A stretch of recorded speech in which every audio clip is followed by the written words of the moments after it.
Welcome to Editorial Pointers. We'll help you find the relevant points from the editorials to give you a perfect decoding for the civil services exam. It will be handy for your prelims, mains and interview. Now, let's discuss the important editorials from the Hindu newspaper.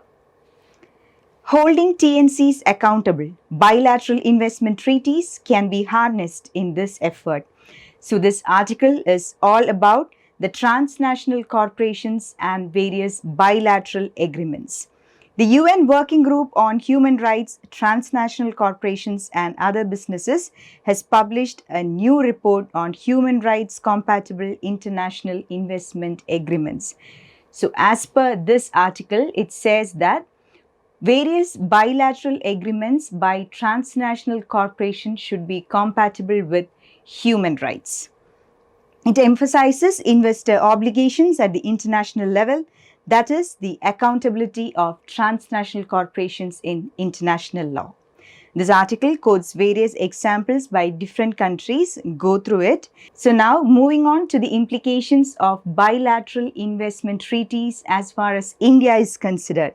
The article says that the recent UN report has important takeaways for India's ongoing reforms in bilateral investment treaties.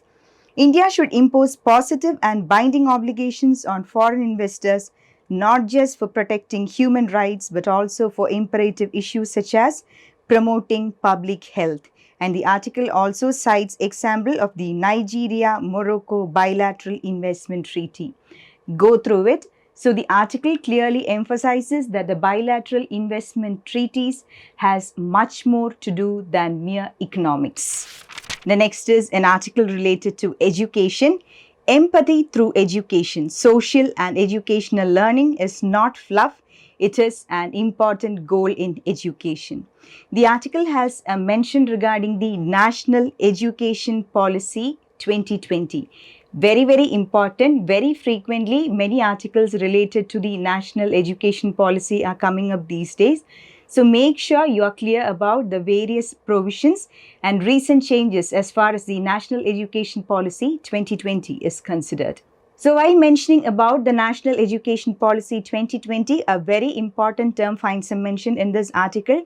It is SEL or SEL, that is Social and Emotional Learning. So for the prelims paper, if you find a question, what is SEL or social and emotional learning related to, you should be able to identify that it is connected to the National Education Policy 2020. So this article mentions about the key elements of SEL and its implications. Go through it. And towards the end, there is a paragraph that says, how can we sustainably incorporate SEL into education across communities, cultures, and social strata? You can prepare this question for your mains or for your essay paper. It's very important. So moving on to the next one. Act and friction. A national commission is essential to make appointment to tribunals. So tribunals is a very important topic for your exam. As you all know, tribunals are quasi-judicial bodies and there are various tribunals constituted for a specific purpose. Some examples are National Green Tribunal, Common Administrative Tribunal and so on. So read more about tribunals, its relevance, important functions and constitutional provisions, if any. So moving on to the article, the Parliament had recently enacted the Tribunal Reforms Act, which contained provisions that had been struck down by the Supreme Court in an ordinance issued earlier. So there is some difference of opinion going on between the Supreme Court and the central government as far as tribunals is considered. So read more regarding that on the article. And there is a mention in the article that the issue of tribunals has been a source of considerable friction between the government and court. They have often disagreed on the eligibility criteria and conditions of service, and series of judgments had gone against the government. So you should be able to frame your own opinion regarding why is this difference of opinion going on between the government and the Supreme Court, and what are the specific areas of interest for government and the Supreme Court as far as tribunals are considered. Think more about it. Towards the end, there is a mention regarding the relevance of tribunals.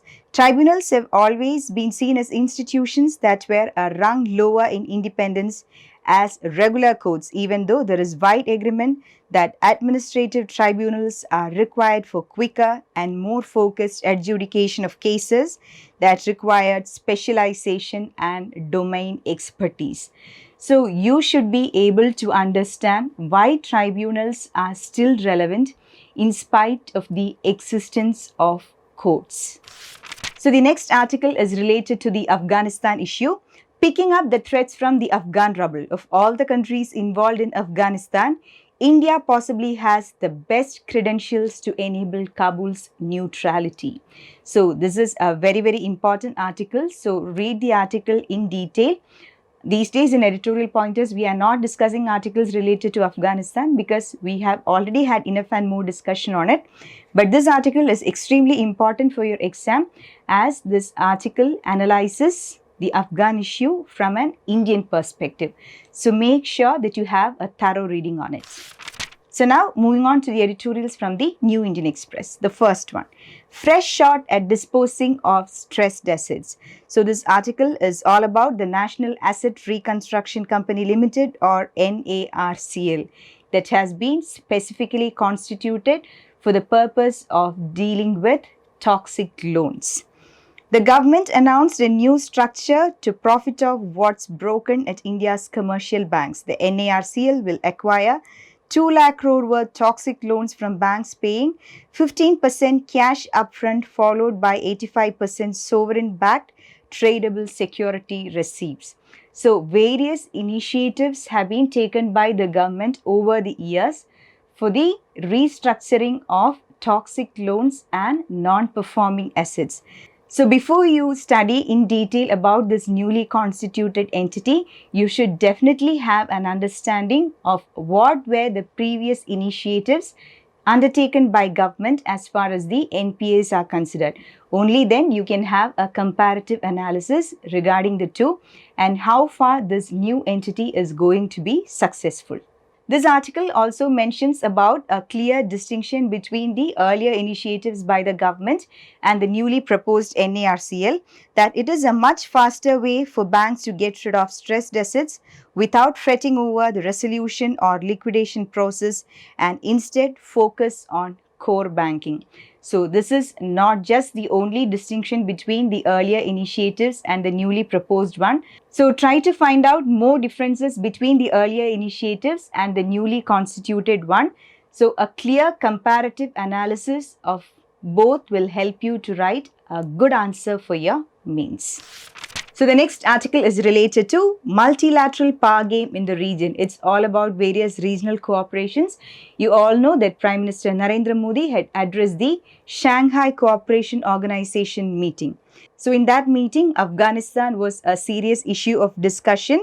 The SCO, born out of the mutual need of China and Russia to settle border issues and keep the US off Central Asia, has since expanded to include several members, the latest being Iran. So every time a regional grouping or an agreement is being signed between countries, definitely it is with a specific purpose, be it the SCO or the newly formed AUKUS or the Quad.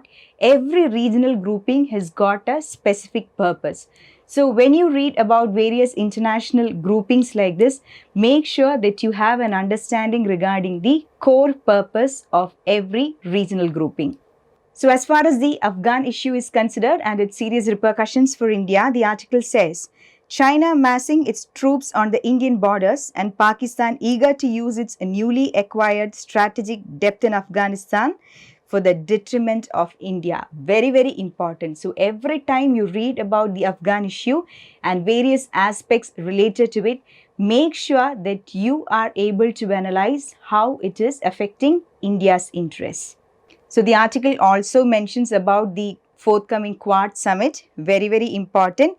And it also mentions about AUKUS, that is the newly constituted security alliance between Australia, US and UK. We already had many discussions regarding the AUKUS, so make sure that you have a clear-cut understanding about AUKUS and its purpose. And towards the end of the article, there is a statement. From the SEO to the Quad, as it navigates its way, India's mantra must remain the same: cooperation, not confrontation, but from a position of strength. In fact, a very poignant statement which can be asked as such for your essay paper. So the next article is relating to a very important topic that has been discussed and debated for many years, that is regarding the socio-economic caste census. Breaching quota ceiling and need for caste census. The latest constitutional amendment restoring the power of the states to identify SCBCs, the socially and economically backward castes, and OBCs or other backward castes, continues to create a lot of buzz across the nation, much beyond the simple clarifications inserted through the amendment. So it is your task to understand in detail about the socio-economic caste census, its relevance, its implications, its positives and negatives. Frame your own opinion regarding the socio-economic caste census in addition to the various articles you frequently read in newspapers, because it is very important, be it for your mains or for your interview, to have your own opinion regarding such heated topics.